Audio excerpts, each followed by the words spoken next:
Kaugnay pa rin ang darating na undas. Alamin po natin ang sitwasyon sa Manila North Cemetery. Nandun po ang ating kasamang si Ryan Lesigas live. Ryan?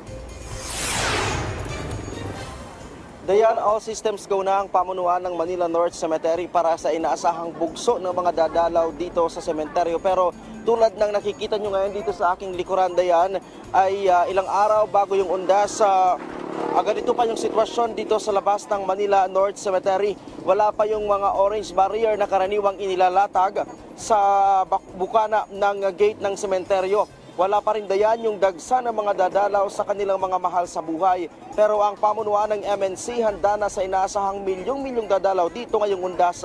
Nasa 20 portalets din ang ipupwesto sa loob ng MNC. Bukod dito Dayan, ay magkakabit din ng 20 CCTV ang Manila North Cemetery upang mabantayan at mamonitor ang sitwasyon sa loob at labas ng sementeryo.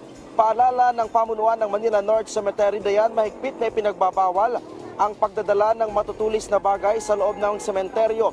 Bawal din yung baraha, alagang hayop, alak at speakers. Mula October 2 or mula October 30 hanggang November 2 Dayan, alas 5 ng umaga hanggang alas 5 ng hapon lang papayagan na makapasok yung mga magnanais na dumalaw sa loob ng sementeryo. Dayan, dahil nga sa lawak ng sementeryong ito, nasa 54 hectares yung lawak ng sementeryong ito.